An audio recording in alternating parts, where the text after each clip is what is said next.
Hello, this is Julian with Coffee Reviews, and today is part 4 of our 2023 KaffeBox Advent Calendar Blind Taste Test Ranking Series.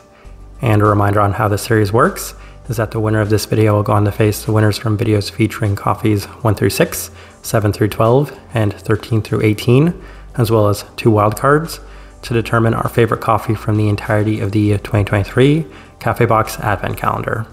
So let's go ahead and introduce you to the coffees that will be featured in today's video, beginning with day 19, which is the Miller Bustos El Mirado, a honey processed Colombia from Supreme Roastworks out of Oslo, Norway. Day 20, we have the Bildimoo Buku Sayisa, a natural processed Ethiopia, also from Supreme Roastworks, once again out of Oslo, Norway. Day 21, we have the Kiangoi washed Kenya, this one from Morgon Coffee Roasters out of Gothenburg, Sweden. Day 22, we have the Los Pirineos Pacamara, a semi-wash processed El Salvador from Tim Wendleboe out of Oslo, Norway. Day 23, we have the Hambela wash processed Ethiopia from Jacu Coffee Roastery out of Alsund, Norway.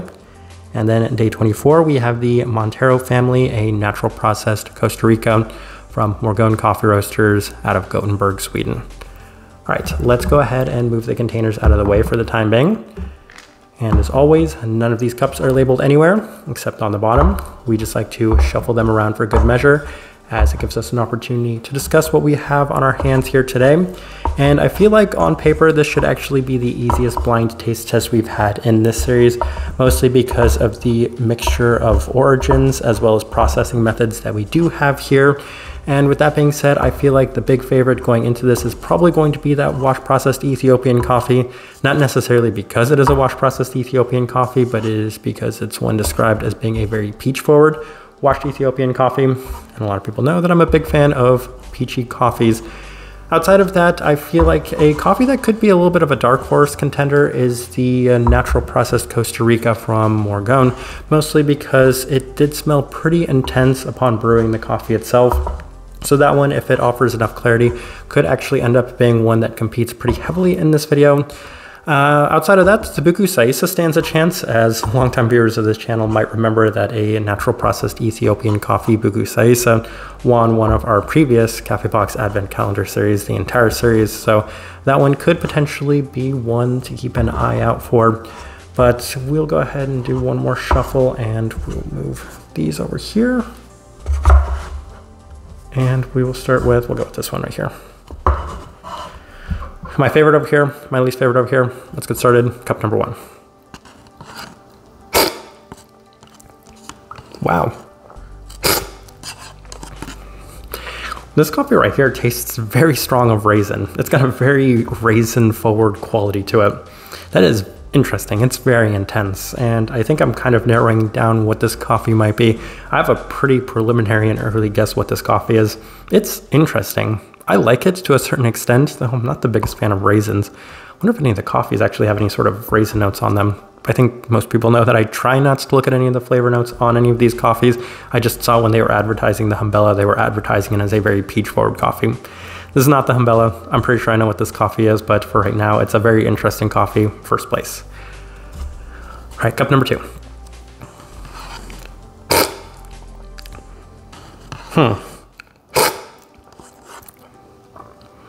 This one right here is quite clean, and I'm not entirely sure where I want to place it because they're pretty close.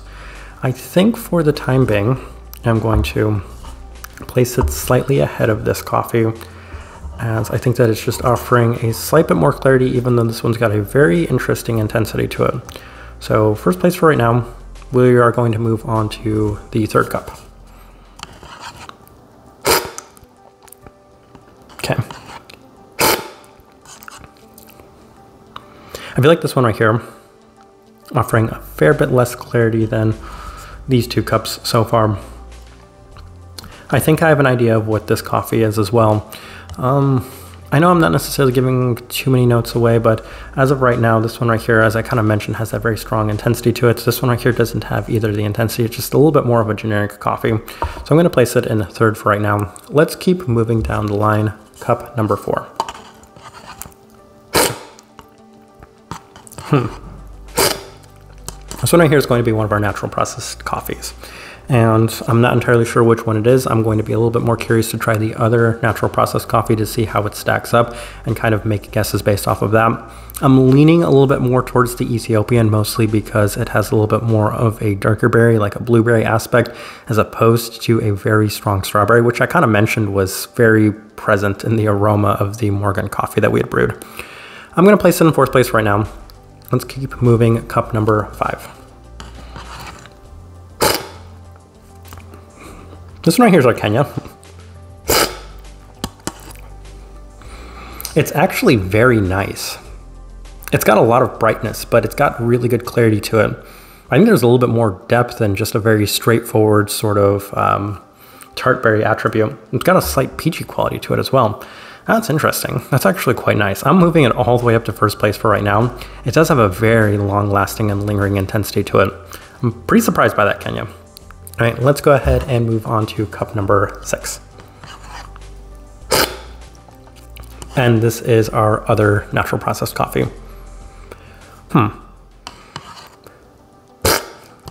This one's definitely got a lot more of those red berry aspects to it, which would insinuate that it's going to be that Costa Rican coffee. And that's what I was expecting and what I was kind of looking for too. So honestly, it's lacking the clarity that I was hoping for. It feels like the most fermenty of the coffees we've had so far. So I'm going to place it in 6th for right now. I'm going to go through one more run through real quick. I have an idea of what a handful of these coffees are, but I want to go through them one more time to maybe see if we want to change any of the placements. We're going to start going, actually these are intense coffees. We're going to start going this way. This one's also pretty intense, but we'll run through it real quick. This is our Kenyan coffee. I'm 100% confident on that.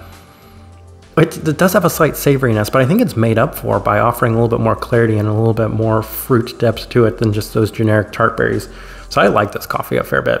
Let's keep moving.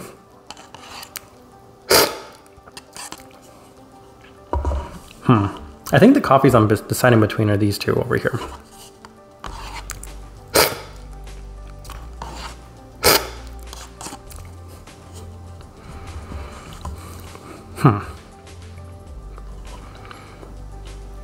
I really am struggling between these two. I feel like on paper, it should make a lot of sense that one of them just is going to be, I'm pretty confident that this is going to be the Tim Wendleboe coffee, mostly because it offers that sort of Tim Wendleboe intensity that you would expect. But these two, by process of elimination, should be our honey processed Colombian coffee and our wash processed Ethiopian coffee, but neither of them are necessarily standing out as being a very peach forward coffee.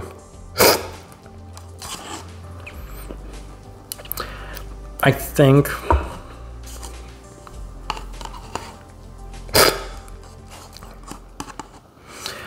what I'm going to do is I'm going to swap these two. I'm going to move this one up.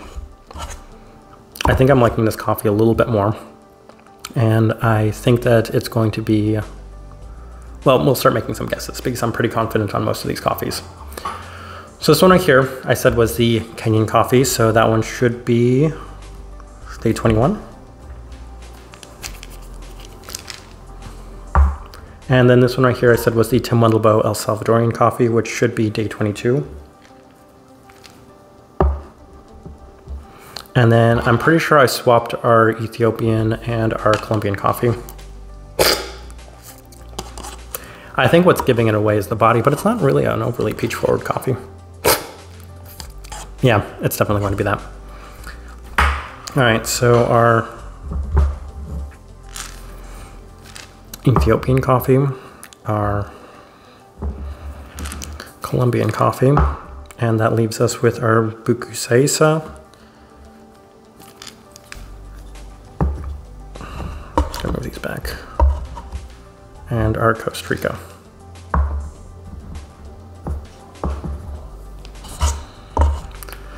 All right.